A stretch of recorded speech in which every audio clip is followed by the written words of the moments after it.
하나님이 여러분을 사랑하십니다. 하나님이 사랑하시는 데는 이유가 없습니다. 하나님이 지으셨기 때문입니다. 사람이 사람을 사랑해도 이유가 없죠. 조건 없는 사랑에는요, 모든 것이 회복됩니다. 하나님은 저와 여러분을 이 세상 어떤 사람과 비교할 수 없을 정도로 사랑하셨습니다. 그 사랑을 오늘 확인하는 시간이 되시고 그 사랑으로 모든 것이 감사되어지는 예배가 되셨으면 좋겠습니다. 여러분 오늘 내 인생이 자꾸 답답하다, 잘 안 바뀐다. 오늘 본문을 통하여 하나님이 원하시는 게 뭘까요? 하나님은 저와 여러분의 삶이 바뀌기를 원하십니다. 저와 여러분의 삶이 오늘 하나님이 축복하시는 인생으로 바뀌어지는 이 추수감사절 예배가 되셨으면 좋겠습니다. 많은 사람들이 이 삶이 바뀌지 않아 고통합니다. 삶을 바꾸고 싶은데 안 바뀌는 거죠. 나라는 이 운명이 바뀌기를 원해요. 여러분들도 아마 그러실 겁니다. 나라는 운명이 바뀌고자 살아가시죠. 그래서 열심히도 살아보고 공부도 해보고 다 해보지만 나라는 운명을 바꾸지 못해서 사람들이요 힘들어합니다. 그래서 어떤 사람들은 지금 있는 곳을 멀리 떠나고자 하고요. 어떤 사람들은 이름도 개명을 해보고요.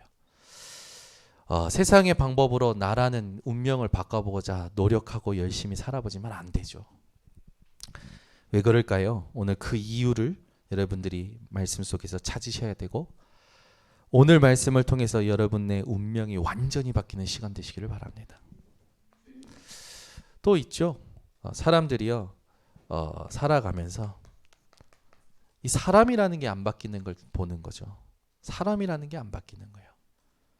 그래서 참았다가 또 다시 확인도 해보고 또 마음을 넓게 열었다가 또 사람을 만나기도 해보고 상처를 가지고 만나기도 하고 그러니까 이 사람 때문에 사람들이 많이 고통하는 걸 봅니다. 사람이라는 게 잘 안 바뀌어요. 세상도 마찬가지죠. 네. 늘 있는 자만 있는 것 같고 강한 자만 강한 것 같고 약한 사람은 평생 약하고 가난한 사람은 평생 가난한 것 같죠. 사람들이 이 바뀌지 않는 상태에서 경험을 하면 삽니다. 이게요, 진짜 여러분에게 올무가 돼 있다면 오늘 벗어나시기를 바랍니다. 바뀌지 않는 이 삶을 두고 경험하면서 살아가는 거예요. 또는 이 경험을 추억하면서 살죠.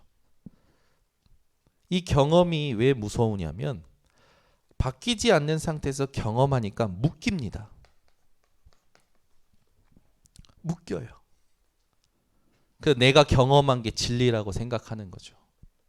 아닌데. 내가 경험하는 게 진리가 아니라 하나님이 진리입니다. 하나님의 사랑이 진리죠. 그래서 이 경험을 할 때 사람들이요 이 위기를 만날 때 보면 알 수 있어요. 위기를 만날 때 사람들은요 여기에 다 묶여 있어요. 여러분은 위기를 만날 때 경험에 묶여서 반응하지 말고 하나님이 지금 이 위기를 왜 허락하셨는가 이걸 찾아낼 수 있는 질문이 오늘 회복되시기를 바랍니다. 그래서 여러분이 위기라는 것이 왔을 때 위기감, 위기의식을 느낄 때에 어떤 상황을 통해서 느끼지 말고 그래서 하나님이 내게 영세전에 그리스도를 준비하신 거구나. 이 위기 때를 두고 하나님이 그리스도를 내게 깨닫도록 은혜를 주신 거구나. 이게 회복되시기를 바랍니다. 오늘 제목이 뭐냐? 옛사람을 벗어버리고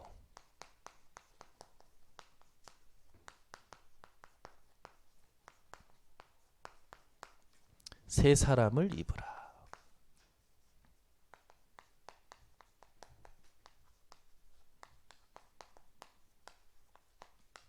쉽게 말해 운명을 바꾸라는 겁니다. 삶을 바꾸라는 거예요. 여러분 오늘 여러분 안에 막 이렇게 좀 고민되고 지긋지긋하게 안 바뀌는 것들 있습니까? 오늘 말씀을 통해서 바뀌어지는 은혜가 응답으로 확인되시기를 예수 그리스도 이름으로 축원합니다. 오늘 말씀을 언약으로 붙잡은 사람은 오늘부터 바뀝니다. 오늘 말씀 대충 들으면 어제까지 아니면 또는 오늘 아침까지 또는 1초 전까지 가지고 있던 생각과 경험에 묶여서 더 힘든 인생을 살게 됩니다. 여러분 오늘 말씀을 통해서 여러분의 삶이 완전히 바뀌어지시기를 바랍니다. 오늘 본문은 에베소서 교회를 향해서 이제 더 이상 너희가 구원받지 못했을 때의 삶이 아니라 구원받은 자다. 구원받은 자의 축복을 회복하고 누려라. 그것을 바울이 얘기하는 거죠. 우리 인생에 이 옛사람이 뭘까요?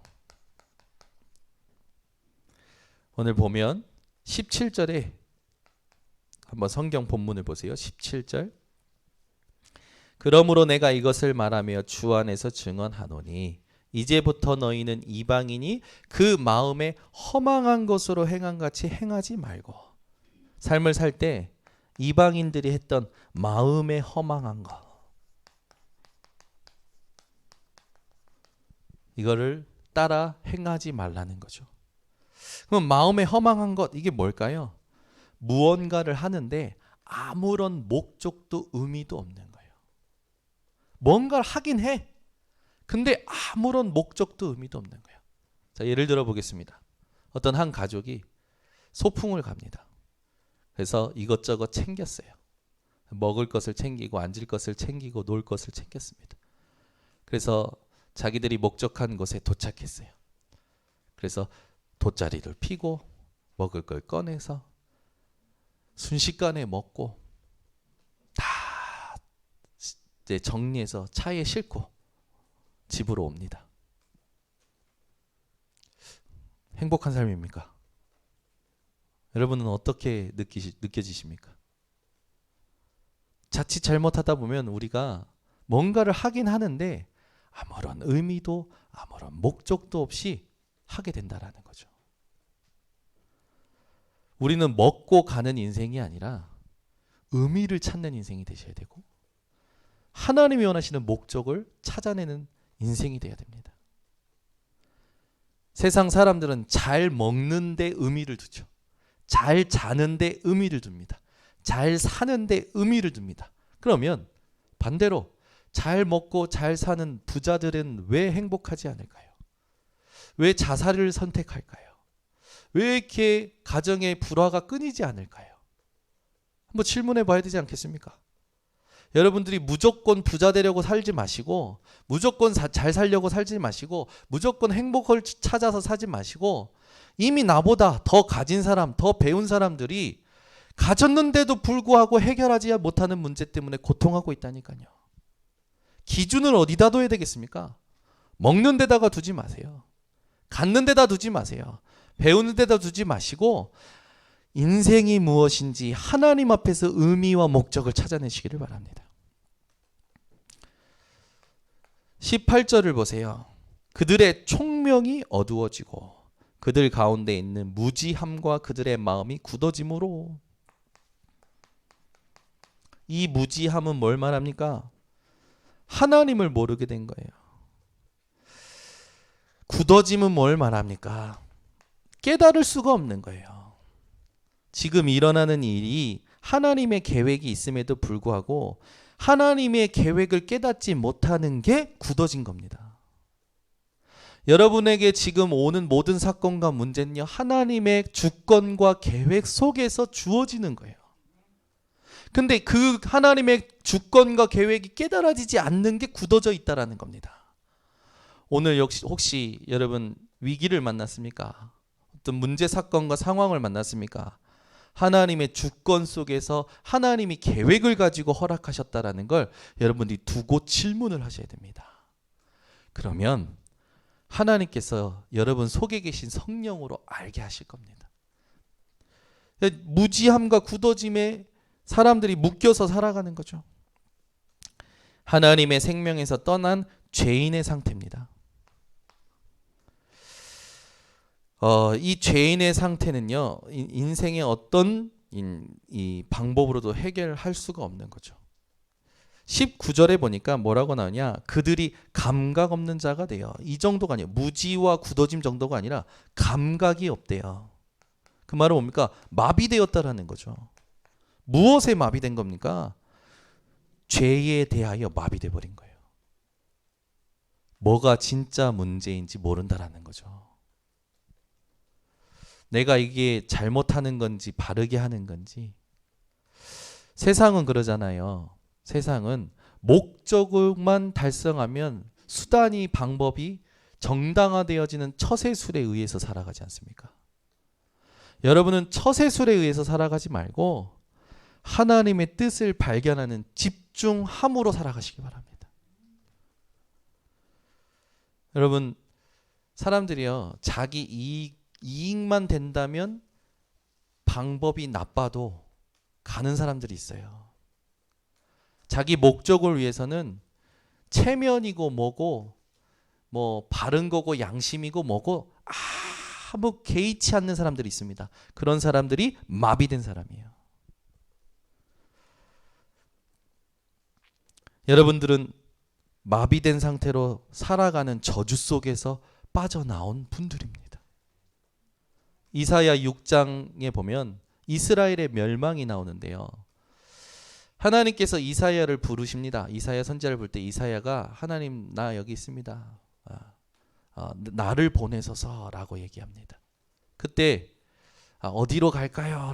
라고 생각을 하지만 하나님께서는 뭐라고 하냐면 이 백성이 듣기는 들어도 보기는 보아도 깨닫지 못할 것이다. 내가 그렇게 할 거야 라고 합니다. 죄에 대하여 무감각해져 있는 자들은 하나님이 저주하신 자예요. 왜요? 죄에 대하여 무감각한 자는 하나님의 저주를 받은 자들입니다. 왜요? 하나님이 주신 은혜도 하나님이 주신 그리스도도 모르기 때문에. 여러분 인생에 삶이 안 바뀌는 이유가 오늘 본문 에베소서 4장 20절에 나와 있습니다. 그게 뭐냐면 그리스도를 모르기 때문에 삶이 안 바뀐다라는 거예요. 여러분 그리스도를 알아도 그리스도를 오해하는 사람들이 있습니다. 우리 번성교회 오신 성도님들은 오늘 그리스도를 정확히 알고 삶이 바뀌는 응답이 회복되시길 바랍니다. 죄에 마비된 이 상태로 사는 사람들은요, 이 19절에 더 읽어보면 방탕에 방임하여 모든 더러운 것을 욕심으로 행하되라고 하죠. 그러니까 욕심으로 행한다는 게 뭡니까? 충동적으로 행한다는 거예요. 못 견디는 거죠. 자기 안에 하고자 하는 것이 있으면 충동적으로 하는 거예요. 여러분 충동적으로 쇼핑하는 사람들, 충동적으로 폭력을 일삼는 사람들, 충동적으로 사는 사람들 굉장히 많아요. 왜 그렇습니까? 여기서 나오는 거예요. 여러분은 원인 모를 충동에 걸리지 마시고 당하지 마시고 다스리시기를 바랍니다. 저도 원인 모를 충동이 있었어요. 어렸을 때 누구한테도 말 못하는 충동이 있었습니다. 그게 뭐냐면 날카로운 것을 못 보겠어요. 이렇게 볼펜 있지 않습니까? 이 볼펜 있으면 이 볼펜 앞에 나온 거 있잖아요. 근데 요게 저를 얼마나 괴롭히는지 요 날카로운 것만 보면요 괜히 싫어요. 그래서 모서리 같은 것도 은근히 피합니다. 안 보려고도 애쓰고요. 이 볼펜 열피심도요 쓰고는 있지만 저는 굉장히 예민해서 집중이 안 되는 거예요. 그럼 나중에 얼마나 심각해졌냐면 이 뾰족한 게 저를 괴롭게 하니까 이 뾰족한 걸 보면 저도 모르겠어요. 그냥 막 제 눈을 찌르고 싶은 원인 모를 충동이 올라오는 거예요. 길 가다가 차 뒤에 이렇게 이런 설비 공사하는 분들 차 보면 이렇게 길다란 뭐 하수구 뭐 관 같은 거 싣고 가고 뾰족한 어떤 철근 같은 거 싣고 가잖아요. 그 철근만 보면 제가 못 견디겠는 거예요. 너무 싫은 거예요. 아무도 나를 건들지 않고 아무도 나를 욕하지 않는데 그게요 저를 힘들게 만드는 거예요. 저만 그런 줄 알았더니요. 우리 교회 성도님들도 보니까 자기가 원인을 모르는데 이것만 보면, 이 알람만 울리면, 이 소리만 들으면 뭐가 올라온대요. 혹시 여러분들도 있습니까? 여러분들도 모르게 원인 모를 충동을 일으키는 뭔가 있습니까? 그것만 보고 그것만 들으면 막 뭐가 올라와서 지금 있는 모든 것이 다 분열될 정도로 힘든 거 있습니까?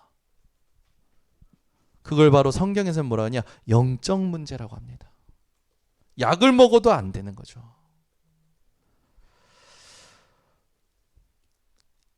이 마비된 자들은요 계속 시달립니다.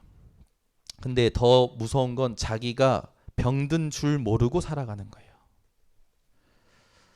오늘 22절에 보면 너희는 유혹의 욕심을 따라 썩어져가는 구습을 따르는 옛사람을 벗어버리고, 그러니까 여기 썩어져가는 구습이라고 나오죠.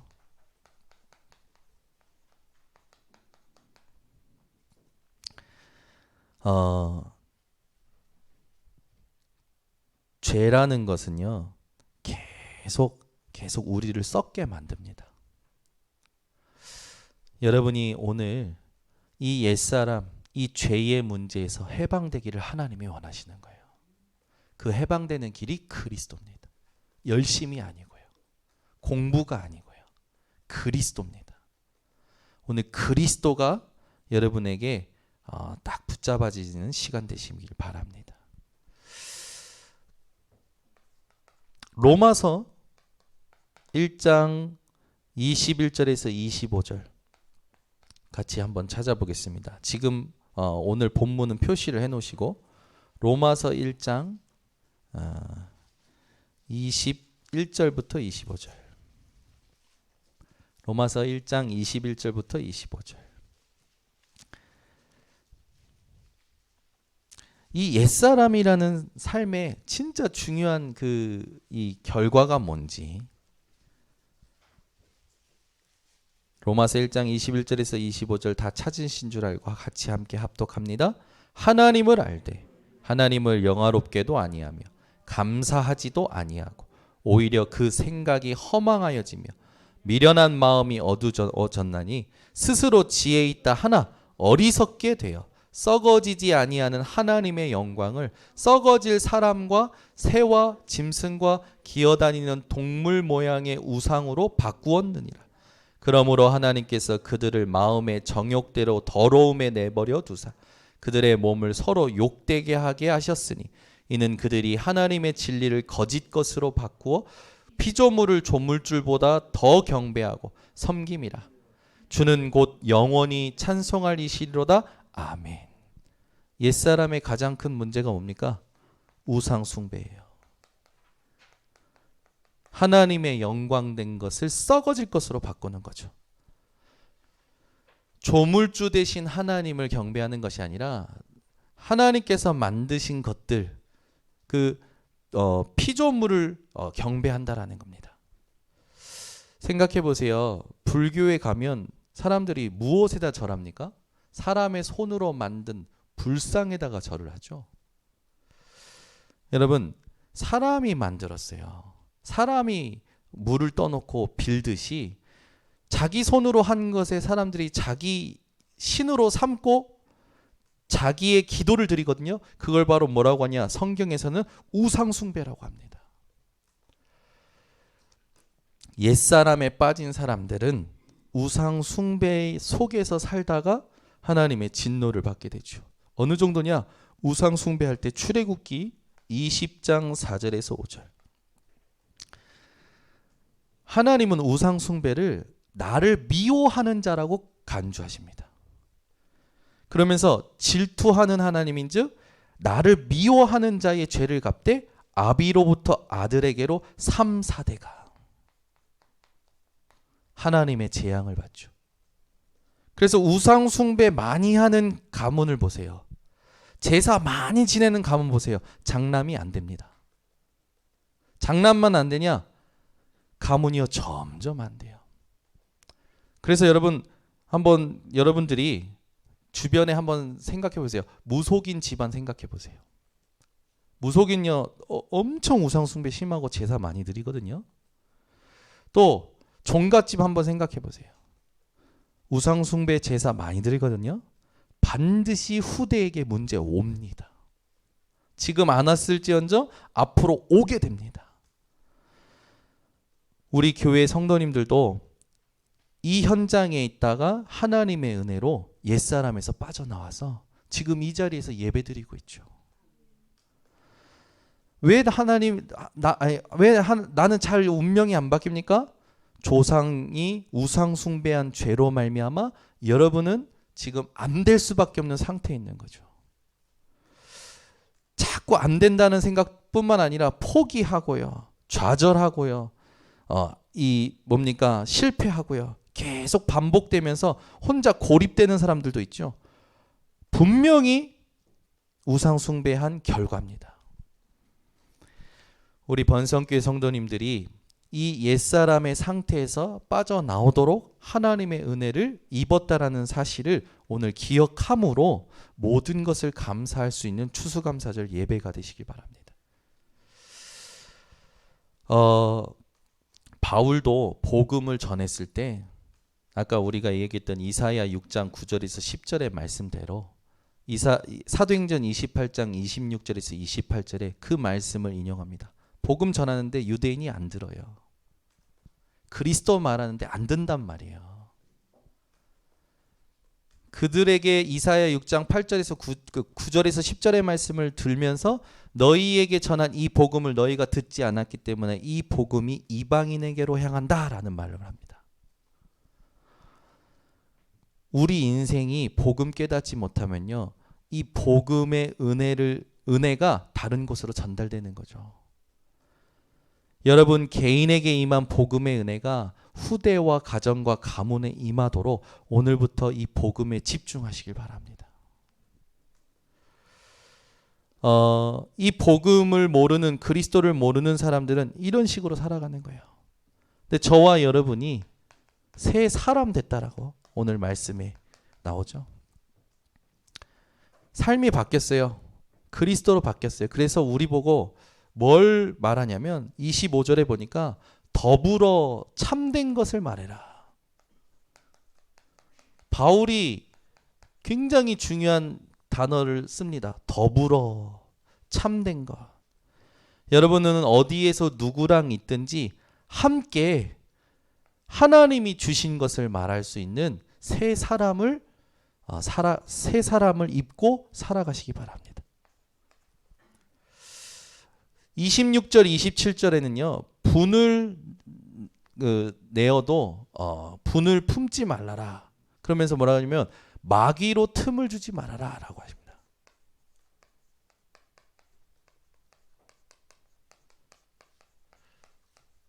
사단은요 지금도 뭘 틈타면요, 여러분 속에 있는 분노, 그거를 틈을 탑니다.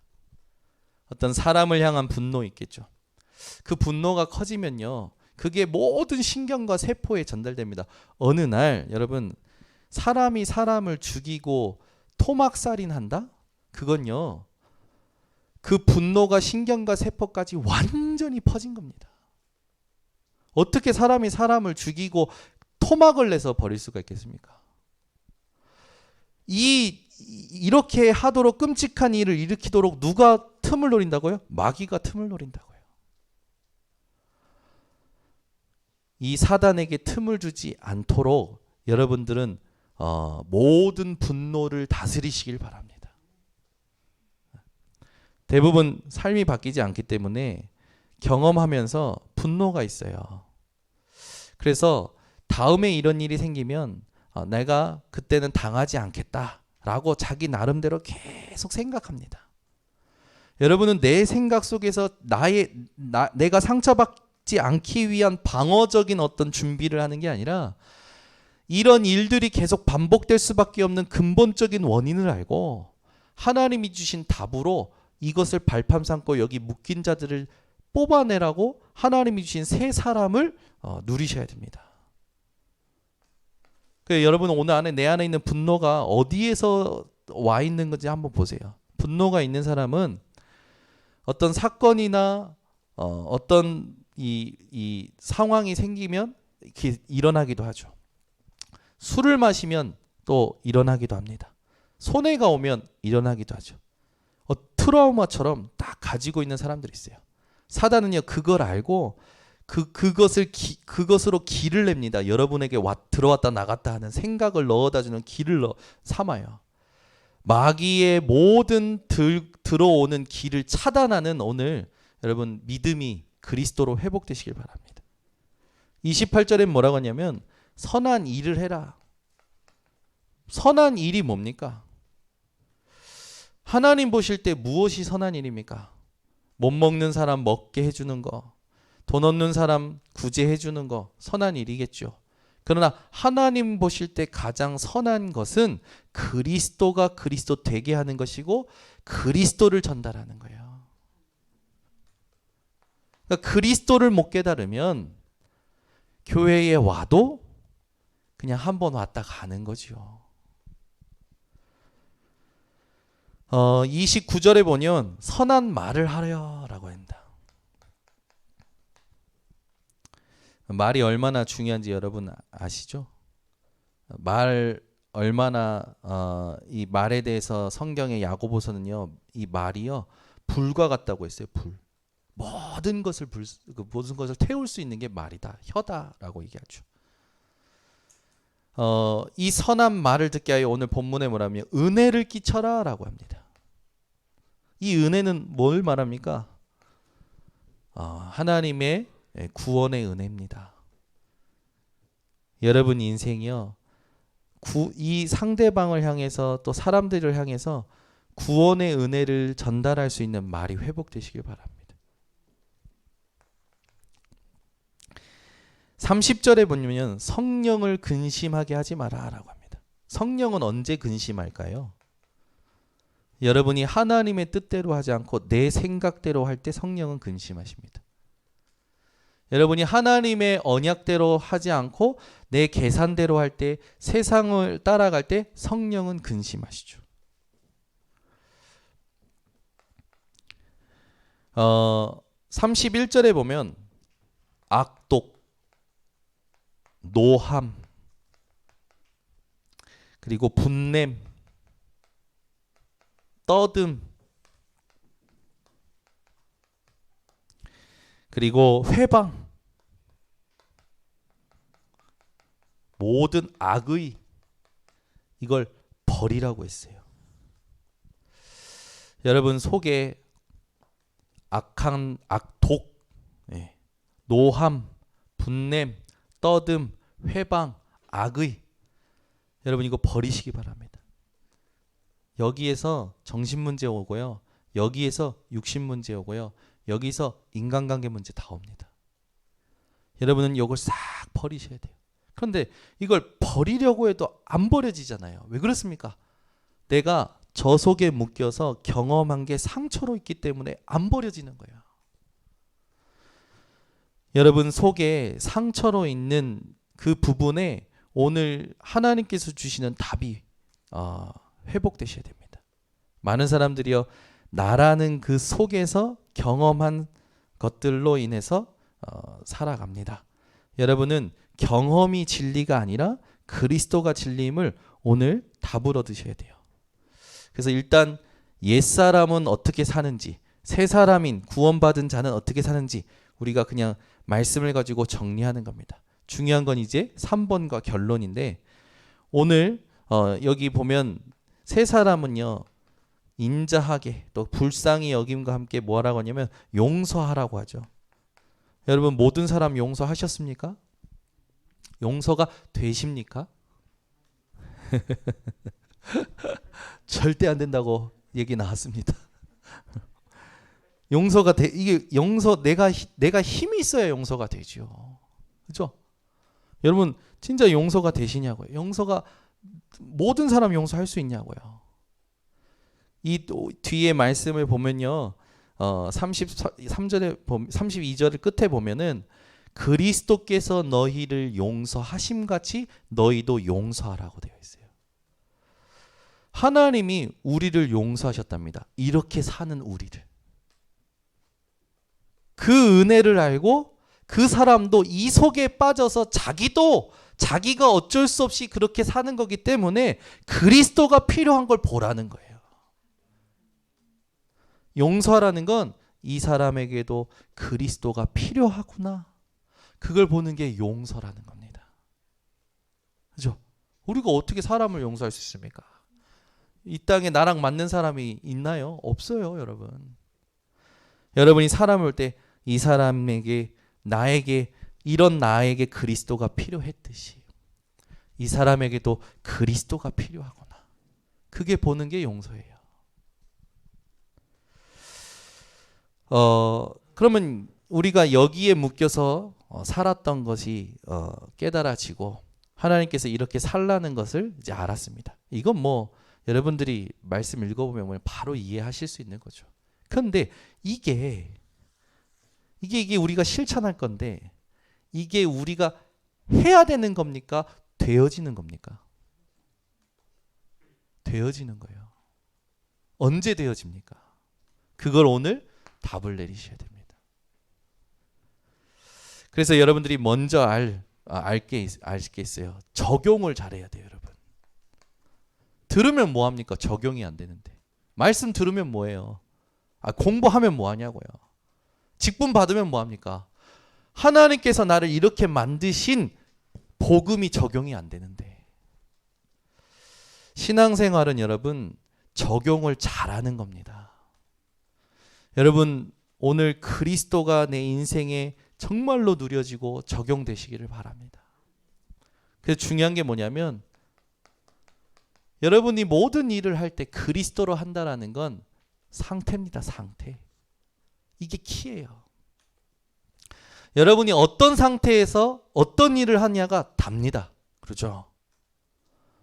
여러분의 상태를 오늘 점검하셔야 됩니다. 하나님은 그리스도 예수 안에서 우리가 해결하지 못하는 근본 문제를 해결해 주셨어요. 여러분 하나님 만나기 전에 하나님 없는 사람들은요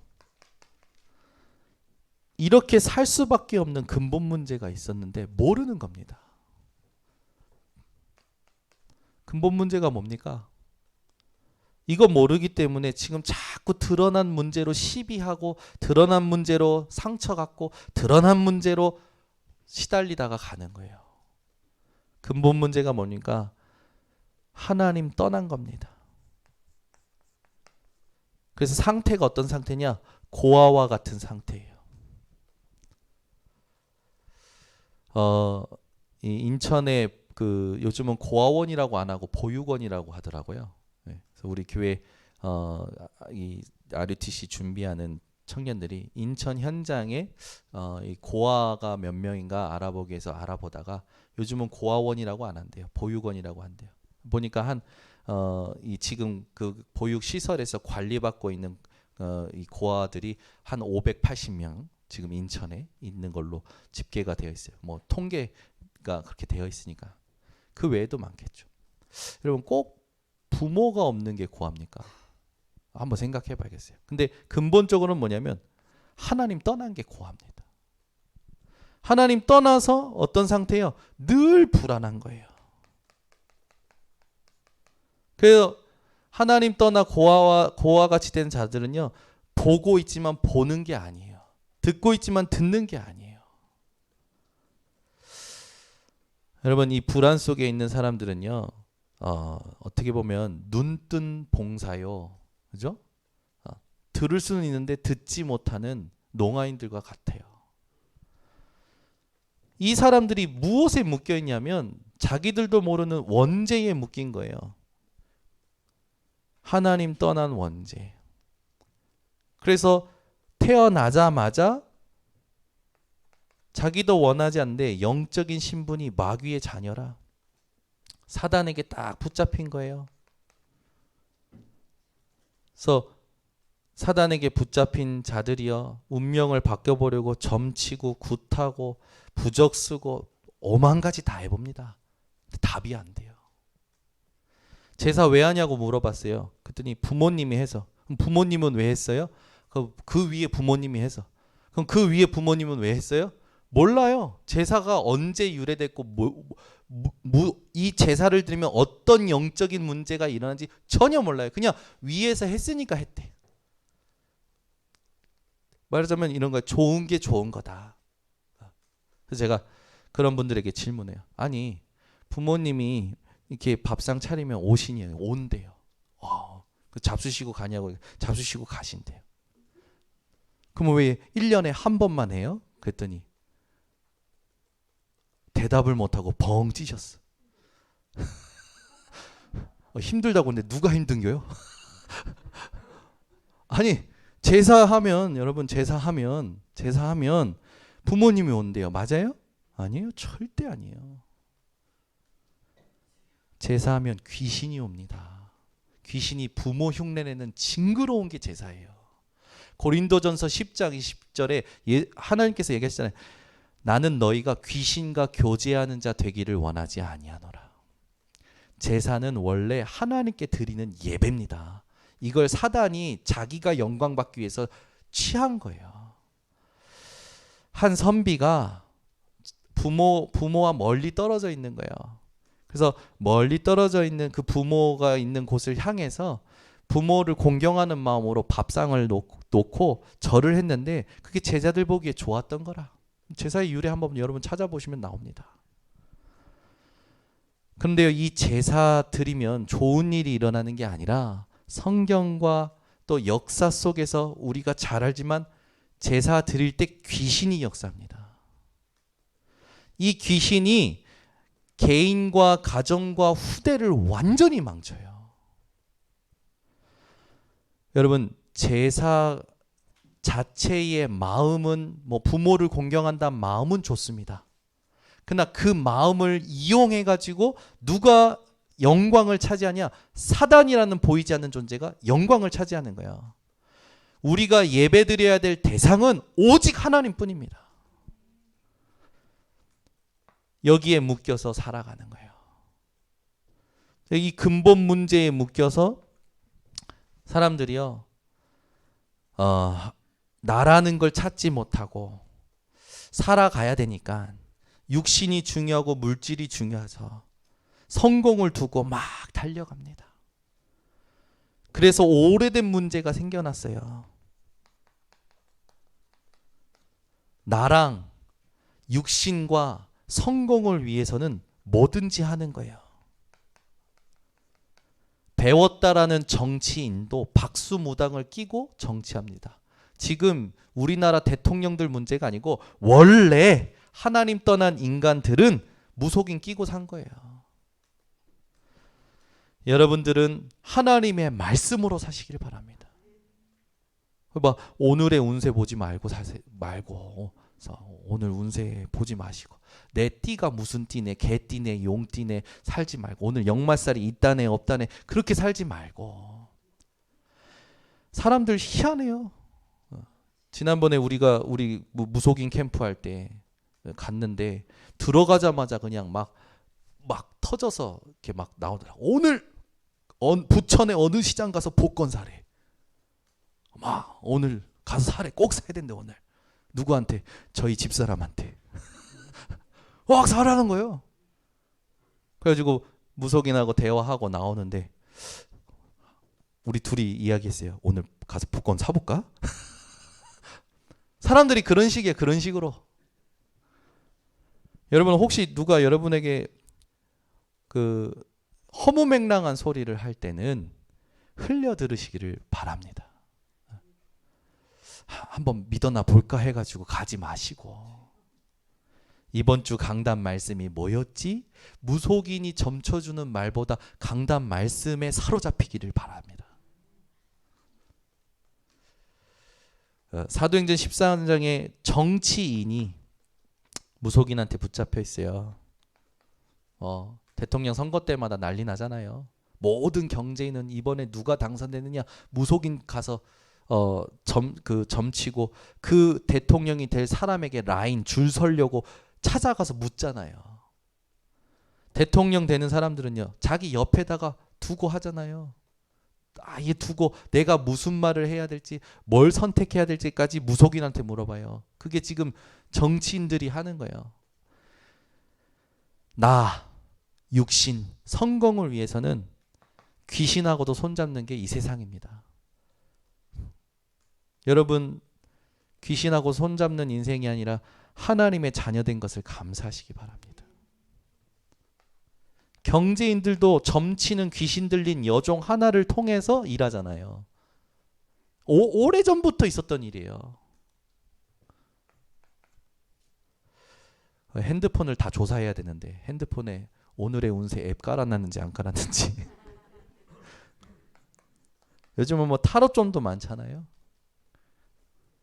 사도행전 19장에 보면요 한 지역이 아데미 여신상이라는 우상에 잡혀서 사람들이 이 여신상을 자기 허리춤에 차고 다닐 만큼 만들어 가지고 차고 다니는 거예요. 풍요의 신이라. 여러분 나 물질 성공을 위해서 잘 된다 하면 사람들은요 막 갖다 붙여놓잖아요. 음식점도 들어가면 복주머니 붙여놓고 명태 흰 줄에 묶어서 붙여놓고 그죠? 뭐 잘 되기만 하면 뭐 좋다고 막 가서 여러분 막 하는 게 이 세상 아닙니까? 근데요 이 현장에 바울이 복음을 전했어요. 이 현장에 복음이 증거되고 나서 그들이 자기들이 샀던 마술책을 다 불살릅니다. 그리고 그 지역에 있었던 우상 문화가 완전히 무너지고 복음으로 사람들이 돌아오죠. 아, 내가 이 헛된 책에 내 운명을 맡기고 살았구나. 이게 아니구나. 그리스도구나. 깨닫고 온 거예요. 그리스도 깨닫지 못하면요. 이렇게 삽니다. 오래된 문제. 이게 완전히 관습이 되어 있고 전통이 되어 있어요. 여러분들은 전통과 관습, 이 우상 숭배하는 전통과 관습에 빠지지 말고 삶의 운명을 바꾸신 그리스도를 붙잡으시길 바랍니다. 그래서 오늘 우리가 정확히 알아야 하는데 저 부분이 사실은 불신자 6가지 상태랑 똑같죠. 원인 모르고 눌려요. 눌리는 것만 되는 게 아니라 시달려요. 시달리는 것뿐만이 아니라 아파요. 아픈데 어떻게 아픈지 압니까? 병명이 없어. 병원 가서 의사가 무슨 병이래요. 약도 지어줘요. 근데 안 나. 난치병. 나만 이렇게 살 줄 알았는데 후대가 똑같이 내 영적인 문제에 의해서 살아가는 거예요. 심판이 있는 걸 알고 내 영이 두려움 속에서 살아갑니다. 여기에 예수가 그리스도 되심으로 저와 여러분을 구원하신 겁니다. 그래서 오늘 우리가 23절부터 24절에 보면 에베소서 4장 23절부터 24절입니다. 심령으로 새롭게 되어 라는 말이 있어요. 이 심령은 마음을 말하는 거죠. 우리의 마음을요 갱신하래요. 새롭게 된다라는 건 분명하고 새로운 행위를 취하라. 이 마음을 갱신시키라는 거예요. 그것도 진행형으로 원어에 쓰여 있습니다. 그 말은 뭡니까? 계속 하라는 거죠. 여러분의 마음을 계속 갱신시켜야 됩니다. 여러분이 살아있다라는 것 그 자체가 하나님 계획이 있다라는 겁니다. 아멘. 여러분이요 지금 잘 안 됩니까? 그런데 잘 안 돼도 여러분이 살아있다라는 것 자체가 하나님 계획이 있다라는 거예요. 그래서 마음으로 포기하지 마세요. 여러분이 살아있다라는 것 자체가 하나님의 뜻이 있다라는 겁니다. 그래서 우리가 어떻게 해야 되냐? 우리의 마음을 갱신시킬 수 있는 비밀은 예배 속에 있습니다. 찬양할 때, 하나님께 나를 드릴 때. 그래서 여기 보면은 우리 자신을 산 제물로 하나님께 드리래요. 그게 영적 예배래요. 그 말은 뭡니까? 나를 산 제물로 드린다는 건 내 평생을 하나님께 드린다는 거죠. 그리고 나서 뭐 하라고 하냐면 온전하신 뜻을 분별하라고 나옵니다. 여러분, 이게요, 여러분에게 매일 되어지셔야 돼요. 마음을 갱신시킬 수 있는 이 힘이 회복되셔야 됩니다. 그게 어떻게 가능합니까? 예배를 통해 가능하고, 두 번째로 24절에 보면 하나님을 따라 의와 진리의 거룩함으로, 여기에 하나님을 따라라는 건 하나님의 형상을 따라. 고린도후서 4장 4절에 보니까 하나님의 형상이 누구십니까? 그리스도. 의라는 건 뭡니까? 모든 생활 속에서 그리스도로 사는 겁니다. 진리의 거룩함이라는 건 뭡니까? 하나님과의 관계를 그리스도로입니다. 즉 그리스도 이름으로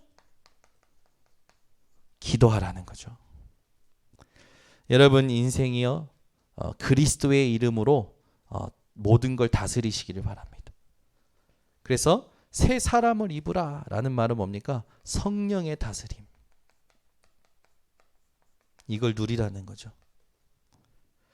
그래서 저와 여러분이 다니엘과 같이 이 응답을 누리는 거예요. 새 사람, 이 은혜를 누렸던 다니엘을 잘 보면요, 포로로 잡혔을 때 뜻을 정합니다. 그게 다니엘서 1장 8절에서 9절이죠. 죽음이 왔을 때 전에 하던 대로 하나님 앞에 무릎 꿇고 하루 3번 예루살렘을 향하여 감사하며 기도해요. 여러분, 죽음을 눈앞에 두고 감사하며 기도할 수 있는 사람이 있을까요? 다니엘이 있었어요. 어떻게 가능합니까? 다니엘은요, 복음을 깨달았고 복음을 적용했던 자죠. 미래의 멸망을 봤어요. 멸망의 환상을 보고 하나님께서 이 미래의 멸망을 보게 하시는, 이스라엘의 멸망에 보게 하시는 그 뜻을 찾기 위해서 하나님 앞에 스스로 겸비하여 기도합니다. 그때 주의 천사가 와서 다니엘에게 너의 기도로 말미암아 네가 나를 오늘 만났다라고 얘기하면서 하나님의 음성을 전달하죠. 여러분이요, 포로된 현장이 있습니까? 죽음의 위기가 옵니까? 미래의 멸망이 보입니까? 다니엘과 같이 뜻을 정하고 감사로 기도가 되어지고 하나님이 무엇을 원하시는지 이 집중하는 새 사람이 되시기를 바랍니다. 그래서 저와 여러분은 하나님의 은혜를 받은 자이기 때문에 여러분이 성경 구절 지금 계속 그동안에 해왔던 걸 붙잡으시면 돼요. 이 성경 구절 안에 저와 여러분에게 하나님이 주시는 모든 은혜가 다 들어 있습니다. 그 첫 번째가 뭐냐? 고린도후서 5장 17절. 그리스도 예수 안에서 누구든지 새로운 피조물이다. 우리가 그리스도 예수 안에 있으면 오늘을 새롭게 살 수 있는 은혜가 있는 겁니다. 하나님은 때를 따라 돕는 새 은혜를 주시죠. 이사야 43장 18절에서 19절에는 새 일이 준비되어 있습니다. 하나님의 새 일. 그래서 말씀을 확인하면서 사세요. 그냥 여러분 듣고 가지 마시고 이번 주에 혹시 내게 이런 일들이, 위기와 죽음과 멸망 같은 그런 불안한 일이 올 때마다 성경을 찾아서 읽어보세요. 이사야 40장 28절에서 31절에는요, 우리에게 이 모든 새 일을 감당할 새 힘을 주시겠다고 하셨습니다. 로마서 6장 4절에는요, 그리스도와 합하여 새 생명 가운데서 행하게 하시겠다고 하셨죠. 에스겔 36장 26절에는 36장은 뭐가 써 있냐면 이스라엘 백성의 회복이 쓰여져 있습니다. 근데 이 회복이 쓰여져 있는 곳에 26절에 뭐라고 하시냐면 너희가 서로 그 26절에 보면은 새 영을 너희에게 주겠다고 말씀하시면서 너희 마음을 새 마음으로 새 영을 너희 속에 두고 새 마음을 너희에게 주어 하나님이 원하시는 그 길로 가게 하시겠다고 쓰여져 있어요. 우리 속에 하나님이 주신 새 영과 새 마음을 가지고 여러분이 오늘 말씀대로 새 사람의 재창조의 응답을 누리시기 바랍니다. 그래서 골로새서 3장 10절에도 오늘 본문과 같은 말씀이 적혀 있는데 너희가 서로 거짓말을 하지 말라. 옛사람과 그 행위를 벗어버리고 새 사람을 입었으니 이는 자기 형상을 따라 지식에까지 새롭게 하심을 입은 자니라. 아멘. 그러니까 여러분은 완전히 새 사람 된 자라는 거 기억하시면 됩니다. 그래서 어떻게 하면 됩니까? 내가 하나님 앞에서 이런 축복을 받았다라는 걸 확인을 해야 될 거 아닙니까? 그래서 중요한 게 기도죠.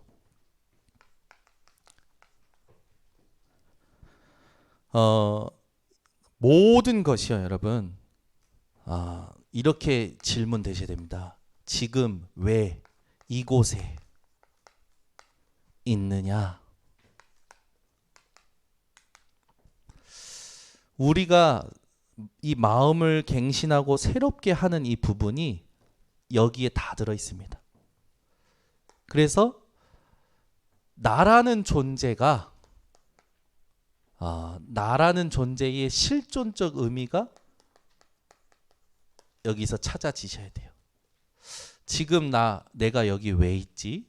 라는 존재의 의미를 찾는 것이 옛사람을 벗어버리고 새 사람을 입는 그 중요한 이 묵상이 되어집니다.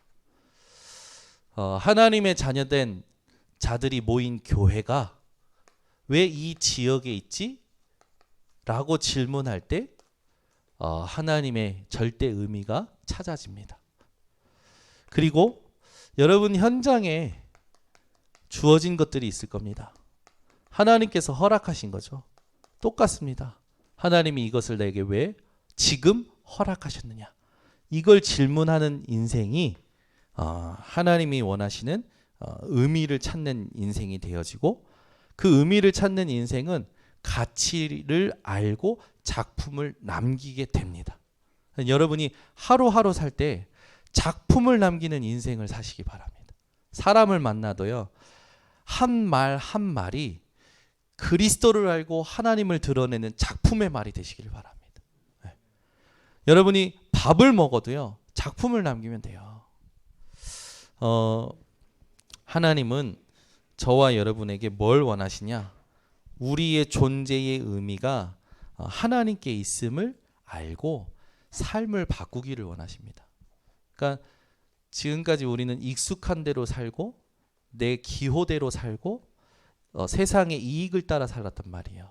근데 그게 아니라 하나님께서 지금 나를 왜 이곳에 부르셨고 이곳에 있게 하셨는지 이 모든 것에 하나님으로부터 의미를 찾는 새 사람을 입는 우리 모든 성도님들 되시기를 바랍니다. 그래서 에스겔 36장 이 36절에 있듯이 저와 여러분이 분명히 하나님은 회복시키겠다고 약속하셨어요.